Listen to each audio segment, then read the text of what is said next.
ये आपका आज का संपादकीय पाठ है। देखिए, संपादकीय पाठ ये आर्टिकल, एडिटोरियल आपको प्रारंभिक परीक्षा, मुख्य परीक्षा और इंटरव्यू हर जगह मदद पहुंचाते हैं। यहाँ से एक सामान्य जानकारी भी आप लोगों को मिल जाती है। वर्चस्व कायम करने में जुटी भाजपा भाजपा साफ राजनीतिक संदेश दे रही है कि विभाजित विपक्ष के लिए उसे रोक पाना असंभव है। भारतीय जनता पार्टी की बात हो रही है। 1980 में इसकी स्थापना हुई थी। अटल बिहारी वाजपेयी इसके पहले अध्यक्ष थे। तो राजनीति की बातें हो रही हैं, पढ़ना हो तो पढ़ सकते हैं आप लोग। इसकी पीडीएफ आपको एजुकेशन सर्कल टेलीग्राम पर है ना, वहां मिल जाएगी आपको। दूर होना चाहिए दक्षिणी राज्यों का संदेह। ये आप देखते हैं कि लोकसभा सीटें घटने को लेकर इनका संदेह बना हुआ है ना, तो उसी की बातें हो रही हैं। तमिलनाडु के मुख्यमंत्री एम.के. स्टालिन ने 5 मार्च को सर्वदलीय बैठक बुलाई।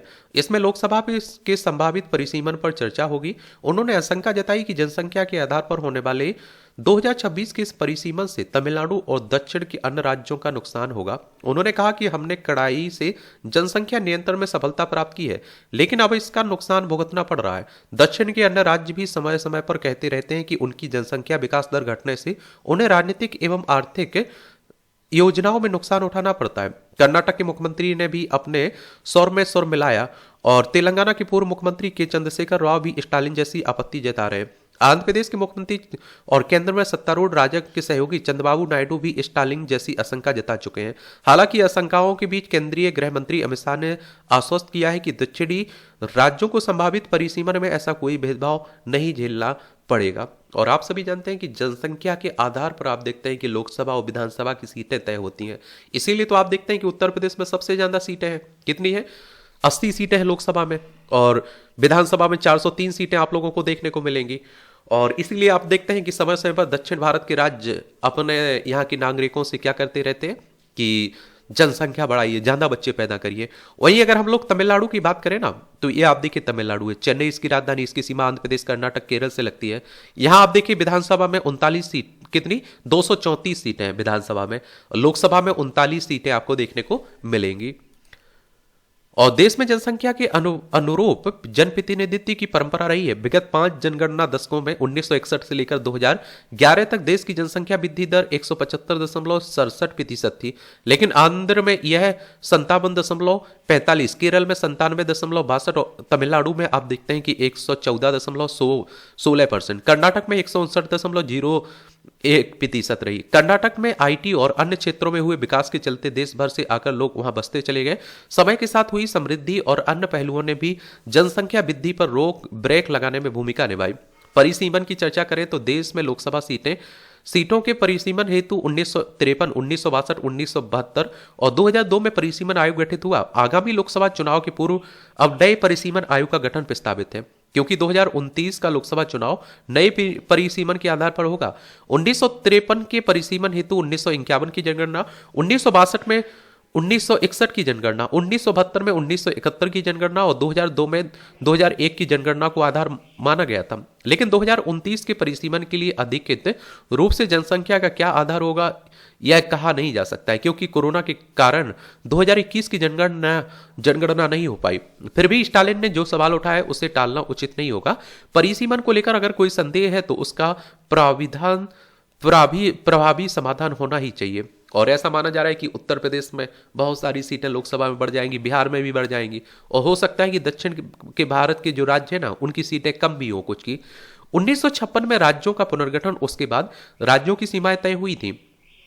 जहां तक दक्षिण के राज्य उनकी राजनीतिक हिस्सेदारी की मांग का सवाल है, तो प्रथम परिसीमन के बाद 1957 में हुए लोकसभा चुनाव के समय देश में लोकसभा की कुल 494 सीटें थी, और जिसमें दक्षिण के 4 राज्यों की 128 सीटें थी। 1962 के परिसीमन के बाद 1967 में लोकसभा की सीटें बढ़कर 520 हो गई, लेकिन इन 4 राज्यों की सीटें बढ़ने के बजाय घटकर 126 रह गई। विशेषकर तमिलनाडु की सीटें 41 से घटकर 39 हो गई। उस समय भी तमिलनाडु में विरोध हुआ था। फिर 1972 के परिसीमन के बाद 1977 के लोकसभा चुनाव के समय लोकसभा की सीटें बढ़कर 543 हुई।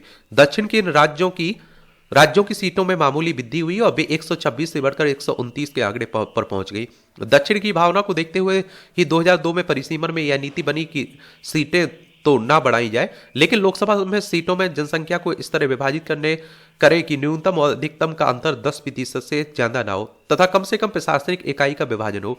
लोकसभा में प्रखंड और विधानसभा में पंचायत को प्राथमिक इकाई माना गया है, यानी जनसंख्या प्रशासनिक इकाई और आवागमन को ध्यान में रखकर नया परिसीमन किया गया। हालांकि आज भी लोकसभा और विधानसभा की सीटों में जनसंख्या का वितरण समान ढंग से लागू नहीं है।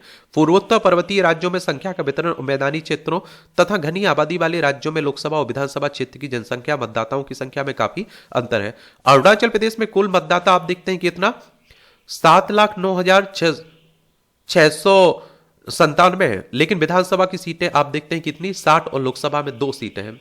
आगामी लोकसभा के परिसीमन पर स्टालिन के बयान के बाद तमिलनाडु भाजपा अध्यक्ष ने पीएम मोदी के वक्तव्य का उल्लेख करते हुए कहा कि परिसीमन के समय दक्षिणी राज्यों की भावनाओं का सम्मान किया जाएगा। अमित शाह ने इसकी पुष्टि कर दी है। इसे देखते हुए संकीर्ण राजनीतिक कारणों से परिसीमन को लेकर लोगों को भड़काना उचित नहीं है। तमिलनाडु में एक समूह सदैव उत्तर दक्षिण का विवाद खड़ा करता रहा है, कभी भाषा को लेकर, कभी आर्य अनार्य के मुद्दे पर। इन दिनों भाषा के मुद्दे पर भी स्टालिन अनावश्यक आक्रामकता का प्रदर्शन कर रहे हैं। अब तो वह यह कुतर्क भी दे रहे हैं कि हिंदी उत्तर भारत की अनेक भाषाओं को हजम कर गई। तमिलनाडु में नई शिक्षा नीति पर भी विवाद उभारने का प्रयास हो रहा है। भारतीय भाषाओं के सम्मान के साथ ही उनके प्रति उदारता का लाभ सभी लोगों को मिलता है। दक्षिण में हिंदी के विस्तार ने ही स्थानीय लोगों के लिए रोजगार के राष्ट्रव्यापी अवसर प्रदान किए। लेखक बिहार विधान परिषद के पूर्व सदस्य हैं, इनका नाम है हरेंद्र प्रताप। इनके द्वारा यह आर्टिकल लिखा गया है। आप लोग क्या सोचते हैं, अपनी राय आप लोग बता सकते हैं। सुनने का महत्व। फ्रेया कहा जाता है कि बोलने के लिए एक मुख और सुनने के लिए 2 कान मिले हैं, तो मनुष्य को सुनना अधिक चाहिए। हमारे मनीषियों ने भी शुभ और सुखद सुनने की कला बताई है। इसके लिए मंत्र भी सुझाए हैं। महाभारत लेखन के लिए व्यास जी और गणेश जी में सहमति बनी कि व्यास जी बोलेंगे और गणेश जी बिना बोले लिखेंगे। भागवत पुराण में राजा परीक्षित की भूमिका श्रोता की ही है और कहीं कहीं वह जिज्ञासा व्यक्त करने के लिए थोड़ा ही बोलते हैं। रामचरितमानस भी तुलसीदास जी ने वक्ता और श्रोता का सहारा लिया। शिव जी वक्ता है तो पार्वती जी श्रोता हैं। तमाम विद्वानों को मत है कि हनुमान जी ने ही तुलसी को भगवान राम की महिमा सुनाई। और जब व्यक्ति विद्वान श्रेष्ठ जनों और गुरु की बात सुनना है तो शब्द रूपी ब्रह्मा कानों में से प्रवेश कर मस्तिष्क में रासायनिक परिवर्तन करते हैं तथा मस्तिष्क को उत्तम बनाते हैं। खराब और बुरी बातें सुनने के बाद प्रियाकलह की स्थिति निर्मित होती है। घर से दूर गए व्यक्ति को सीधे बुरी खबर नहीं दी जाती है। यह है शब्दों का प्रभाव। प्रेम का आरंभ भी शब्द से और युद्ध की शुरुआत भी शब्द से ही है। और हमारे आप देखते हैं कि मनीषियों ने इसलिए आध्यात्मिक ग्रंथों में जीवन की तमाम आवश्यकताओं की पूर्ति के लिए सद्विचारों को अच्छे शब्दों के माध्यम से व्यक्त किया। प्राचीन काल की गुरुकुल परंपरा में श्रुति ज्ञान की व्यवस्था ही रही। सुनने के बाद जिज्ञासाएं बढ़ती हैं तो अध्ययन की स्वतः इच्छा जागृत होती है और जिसके बाद जितना गहरा ज्ञान उसकी उतनी महत्ता। जीवन में हमें अपने मन की आवाज जरूर सुननी चाहिए। प्रथम स्तर पर मन ही बहुत कुछ बता देता है। गलत काम को तो वह जरूर बताता है और जिससे विवेक और अंतरात्मा की आवाज को ही अपना गुरु बना लिया और समझिए कि उसने सार्थक जीवन का सूत्र तलाश लिया। अच्छा कॉलम लिखा जाता है, देख रहे हैं, सीखा करिएगा। स्वदेशी रक्षा सामग्री। एयर चीफ मार्शल अमरप्रीत ने वायुसेना के लिए हर वर्ष 35 से 40 नए लड़ाकू विमानों की जरूरत जताते हुए यह बताया कि पुराने लड़ाकू विमान को बदलने के लिए ऐसा करना आवश्यक है। उन्होंने घरेलू रक्षा उपकरणों के महत्व पर भी बल दिया है। उन्होंने इस पर प्रसन्नता व्यक्त की है कि HAL ने अगले वर्ष 24 तेजस लड़ाकू विमान बनाने का वादा किया। कुछ समय पहले उन्होंने HAL से यही विमान मिलने में देरी पर नाखुशी जाहिर की थी। उन्होंने जब से वायुसेना प्रमुख का दायित्व संभाला तब से वह न केवल स्वदेशी रक्षा सामग्री को लेकर मुखर है बल्कि वायुसेना की जरूरतों को लेकर भी। और गत दिवस ही उन्होंने कहा कि वायुसेना के पास अभी 31 स्क्वाड्रन है जबकि जरूरत 42 स्क्वाड्रन की है। वायुसेना प्रमुख बनने के बाद ही उन्होंने कहा था कि भावी सुरक्षा चुनौतियों के लिए स्वदेशी हथियार प्रणाली होना बेहद जरूरी है। उनकी मुखरता यही बताती है कि वह रक्षा जरूरतों को लेकर सजग भी है और अधीर भी है। यह ठीक है कि रक्षा जरूरतों के लिए जैसी मुखरता वायुसेना प्रमुख दिखा रहे हैं वैसी अन्य सेनाओं के प्रमुख सार्वजनिक रूप से प्रदर्शित नहीं कर रहे हैं, लेकिन इससे इंकार नहीं किया जा सकता है कि भारत को लड़ाकू विमानों अन्य रक्षा उपकरणों के मामले में आत्मनिर्भर होना होगा। और यह सही है कि मोदी सरकार ने इस दिशा में ठोस कदम उठाए और अब भारत अनेक रक्षा उपकरणों बना भी रहा है और उनकी बिक्री भी कर रहा है और जिसके चलते रक्षा सामग्री का निर्यात लगातार बढ़ रहा है। लेकिन तथ्य यह भी है कि हमारी सेनाएं अपनी सैन्य जरूरतों के लिए अभी भी विदेशी हथियारों पर निर्भर हैं। इसके चलते भारत हथियारों का एक बड़ा आयातक बना हुआ है। दूसरे देशों से रक्षा सामग्री खरीदने की अपनी समस्याएं हैं। कई बार जरूरी रक्षा सामग्री समय पर नहीं मिलती, या फिर आप देखिए वह बहुत महंगी होती है। यह भी किसी से छिपा नहीं है कि दूसरे देश अपने उन्नत रक्षा सामग्री तो दे देते हैं, लेकिन उसकी रणनीति नहीं देते। कई बार आयातित रक्षा उपकरणों के कल पुर्जे मिलने में भी देरी होती है। हाल ही में आप देखते हैं कि अमेरिका ने भारत को F-35 लड़ाकू विमान देने की पेशकश की, लेकिन यह कहना कठिन है कि क्या उनकी हमें जरूरत है। यह भी ध्यान रहे कि तेजस लड़ाकू विमानों के निर्माण में देरी का एक कारण यह बताया गया था कि अमेरिका से उसके इंजन समय पर नहीं मिल सके। जो भी हो, यह समय की मांग है कि सैन्य हथियारों एवं उपकरणों के मामले में आत्मनिर्भर होने के प्रयासों को और गति दी जाए। इससे सैन्य प्रमुखों को अवगत भी कराया जाए ताकि उनकी चिंताएं दूर हो। अभिभावक जिम्मेदार। उत्तर प्रदेश में पिछले 3 दिनों में 2 घटना ऐसी हुई जिनसे हर माता पिता को सबक लेना चाहिए। एक घटना औरैया की है, जहां बाइक चला रहे एक बच्चे को देखकर वाहन मालिक पर 43,000 रुपए जुर्माना किया गया। इतना जुर्माना इसलिए क्योंकि ना बाइक का बीमा था, ना विदूषण प्रमाण पत्र, ना ही बच्चे ने हेलमेट पहन रखा था। और गोरखपुर की एक घटना में एक ही मोटरसाइकिल पर 7 किशोर जाते दिखे और इस मामले में भी जुर्माना किया गया।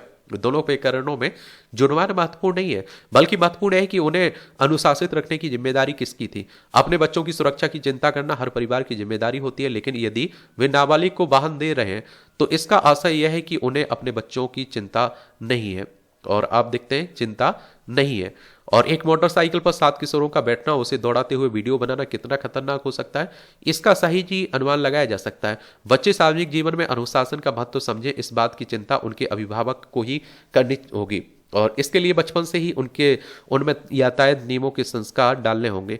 यदि अभी से ही उन्हें यातायात नियमों की जानकारी दी जाए और उसे अनुपालन की सीख दी जाए तो आने वाले समय में देश के बेहतर नागरिक बन सकते हैं। हाल ही में एक रिपोर्ट आई जिसमें यह बताया गया कि पूरे देश में सर्वाधिक सड़क दुर्घटनाएं उत्तर प्रदेश में होती हैं और इसमें यदि कमी लानी है तो अभिभावक को अपने दायित्वों को समझना होगा। इसके लिए उन्हें अपने बच्चों की निरंतर निगरानी करनी होगी। यह जानना होगा कि वे कहाँ जा रहे हैं, क्या कर रहे हैं। उत्तर प्रदेश की बात करें तो देखिए, ये उत्तर प्रदेश से लखनऊ इसकी राजधानी, अंतर्राष्ट्रीय सीमा नेपाल से लगती है।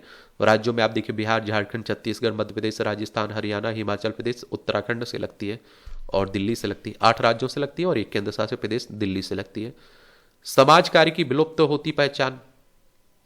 समाज कार्य हमारे देश में प्रतिष्ठित कार्य के रूप में माना जाता है। पहले यह पेशा नहीं था, इसे सेवा भाव के रूप में देखा जाता था। इस कार्य को पेशे के रूप में प्रस्तुत करने में अग्रणी भूमिका निभाने वाले एवं समाजसेवी मैरी रिचमंड ने लगभग 1 सदी पहले अपनी पुस्तक सोशल डायग्नोसिस सामाजिक निदान में लिखा था कि समाज कार्य दान नहीं है, यह वैज्ञानिक सिद्धांतों पर आधारित एक पेशेवर सेवा है। किंतु भारतीय संदर्भ में देखें तो जहां हमारे प्राचीन ग्रंथ और सांस्कृतिक मूल इस सेवा को प्रोत्साहित करते हैं थे, वहां आज यह परंपरा आधुनिकता की दौड़ में विलुप्त होती प्रतीत हो रही है। समाज कार्य शिक्षा अब पाठ्यक्रम का एक हिस्सा तो बन चुकी है, परंतु अधिकतर मामलों में यह मात्र औपचारिकता तक ही सीमित रह गई है। भारत जैसे देश में जहां समाज कार्य की आवश्यकता सबसे अधिक है, इसकी शिक्षा, शोध और व्यावसायिक पहचान लगातार कमजोर पड़ती जा रही है। समाज कार्य केवल समस्याओं के समाधान का माध्यम भर नहीं है, बल्कि यह व्यक्तित्व निर्माण और सामाजिक उत्थान का एक सशक्त उपकरण भी है। लेकिन विडंबना यह है कि इसके अकादमिक और व्यावसायिक पक्ष को ना तो पहचान मिल पा रही है और ना ही इसे संस्थागत समर्थन प्राप्त हो रहा है। समाज कार्य के शैक्षणिक अनुसंधान की अनदेखी, व्यवहारिक प्रशिक्षण की उपेक्षा, केंद्रीय नियामक निकाय के अभाव ने इसे दिशाहीन बना दिया। समाज कार्य शिक्षा की गुणवत्ता में गिरावट अब एक गंभीर चिंता का विषय बन चुकी है। शिक्षण संस्थानों में व्यवस्थित पाठ्यक्रम और प्रभावी फील्ड वर्क की कमी इसे महज एक औपचारिक अध्ययन तक सीमित कर रही है। ना तो छात्रों में शोध के प्रति रुचि देखने को मिल रही है और ना ही शिक्षकों में इसे एक गंभीर अनुशासन के रूप में स्थापित करने की प्रतिबद्धता। एक नियामक संस्था के अभाव में समाज कार्य का क्षेत्र जितना व्यापक होना चाहिए था उतना ही संकुचित और दिशाहीन होता जा रहा है। सामाजिक असमानता जैसी समस्याएं गहराती जा रही हैं, जो तो समाज कार्य को और अधिक प्रभावी एवं संगठित होने की जरूरत है, जबकि इसकी भूमिका सिमटती जा रही है। इसे केवल सरकारी योजनाओं, नीतियों तक सीमित रखने के बजाय एक स्वतंत्र और संगठित पेशे के रूप में विकसित करना होगा। समाज कार्य को उसकी वास्तविक भूमिका में पुनः स्थापित करना है तो अकादमिक और व्यावसायिक स्तर पर सुधार अनिवार्य है। फील्ड वर्क को मजबूती देना और शोध और नवाचार को बढ़ावा देने एवं सरकारी नीतियों में इसे प्राथमिकता देने की जरूरत है। यदि इस विषय को पुनर्जीवित करने के लिए ठोस कदम नहीं उठाए गए तो यह शिक्षा और पेशेवर क्षेत्र अप्रासंगिक हो सकता है और इसका दुष्प्रभाव पूरे समाज पर दिखाई देगा। अच्छा कॉलम लिखा जाता है, या आप देखिए टिप्पणियां रहती हैं, पढ़ना हो तो पढ़ सकते हैं। ये वैश्विक आयोजनों के लिए नया कीर्तिमान। प्रयागराज महाकुंभ का समापन हो गया है, जो एक गतिशील सभ्यता का जीवंत स्वरूप था। एक ऐसा स्थान जहां आस्था का विद्वता से, कला का भक्ति से, परंपरा का आधुनिकता से मिलन हुआ।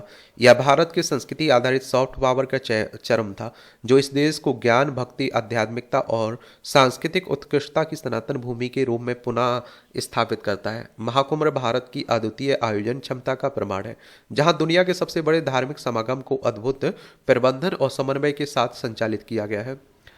और देखिए, महाकुंभ की बात हो रही है और हम लोग इसके बारे में बात कर चुके हैं, बहुत बार देख चुके हैं आर्टिकल। और देखिए, इस तरह की कोई आयोजन होता है ना, तो उस पर आर्टिकल समय समय पर लिखे जाते रहते हैं।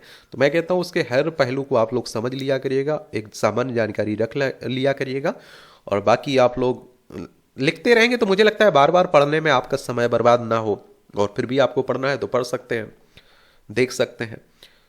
ये राजनीति की बातें हो रही हैं, नीतीश कुमार के बेटे राजनीति में आने की बातें हो रही हैं ना, तो बिहार की बात हो रही है। भारत का कार्बन मार्केट, ये आर्टिकल अच्छा लिखा गया, ऐसे देख लेते हैं। तो संयुक्त राष्ट्र जलवायु परिवर्तन फ्रेमवर्क कन्वेंशन का 29वां कॉन्फ्रेंस ऑफ पार्टीज कुछ माह पूर्व बाकू अजरबैजान में संपन्न हुआ। हालांकि इसमें जलवायु वित्त के सामने वांछित परिणाम प्राप्त नहीं किए जा सके, लेकिन महत्वपूर्ण मुद्दों में शामिल कार्बन मार्केट के परिप्रेक्ष्य में महत्वपूर्ण प्रगति हासिल हुई है। सम्मेलन में कार्बन ट्रेडिंग के नियमों पर एक समझौता हुआ, और जिससे देशों को अपनी जलवायु योजनाओं को तेजी से और आर्थिक रूप से पूरा करने में मदद मिलेगी। और इस दशक में वैश्विक उत्सर्जन को कम करने में प्रगति हुई है। भारत भी कार्बन बाजार विकसित करने पर ध्यान केंद्रित कर रहा है। वर्ष 2016 में भारत ने पेरिस समझौते के अंतर्गत इस सदी के अंत तक वैश्विक औसत तापमान वृद्धि को 2 डिग्री सेल्सियस से नीचे सीमित करने के लिए अपने वांछित सहयोग को पहले ही मंजूरी दे दी। अपने राष्ट्रीय स्तर पर निर्धारित योगदान के अनुसार भारत ने 2005 के स्तर से 2030 तक अपनी अर्थव्यवस्था की ग्रीन हाउस गैस उत्सर्जन तीव्रता को 35% तक कम करने का लक्ष्य रखा है। हालांकि 2022 में सरकार ने इस लक्ष्य को संशोधित कर 45% कर दिया। भारत में नीति निर्माता बड़े पैमाने पर कार्बन मार्केट शुरू करने पर काम कर रहे हैं। हालांकि भारत में कुछ इस तरह के इंस्ट्रूमेंट्स पहले से मौजूद हैं, जैसे कि रिन्यूएबल एनर्जी सर्टिफिकेट्स और एनर्जी सेविंग सर्टिफिकेट्स। इनका विकास प्रधानमंत्री की क्लाइमेट चेंज काउंसिल में निहित है, और जिसके अंतर्गत 30 जून 2008 को national action plan on climate change को अधिसूचित किया गया था। और रिन्यूएबल एनर्जी सर्टिफिकेट्स और एनर्जी सेविंग सर्टिफिकेट का बिजली एक्सचेंजों पर कारोबार किया जाता है। आरईसी नवीकरणीय ऊर्जा के विकास को बढ़ावा देते हैं। इस तंत्र के तहत बाध्य संस्थाएं या तो नवीकरणीय ऊर्जा खरीदती या इसका प्रतिनिधित्व करने वाले प्रमाण पत्रों को आईईसी नवीकरणीय स्रोत जैसे सौर, पवन, पनबिजली, बायोगैस, अपशिष्ट ऊर्जा इत्यादि से उत्पन्न 1 मेगावाट ऊर्जा के बराबर। आरईसी तंत्र के तहत पंजीकृत एक नवीकरणीय ऊर्जा उत्पादक को उत्पादित नवीकरणीय ऊर्जा से 2 फायदे मिलते हैं। सर्वप्रथम, इसे किसी भी पारंपरिक स्रोत से बिजली की लागत के बराबर बिजली का मूल्य मिलता है। दूसरा, इसके हरित भाग के लिए बाध्य संस्थाओं को बेचने योग्य समकक्ष प्रमाण पत्र मिलते हैं। याद रहे कि बिजली वितरण कंपनियों और खुली हुई पहुंच वाले उपभोक्ताओं को उनके कुल बिजली खरीद पोर्टफोलियो में नवीकरणीय ऊर्जा रखने के लिए बाध्य किया जाता है। हालांकि कार्बन फुटप्रिंट को कम करने के लिए गैर बाध्यकारी संस्थाएं भी आरईसी खरीदती हैं। ऊर्जा दक्षता उपाय, एनर्जी सेविंग सर्टिफिकेट ऊर्जा दक्षता और संरक्षण के माध्यम से मांग पक्ष प्रबंधन को बढ़ावा देते हैं।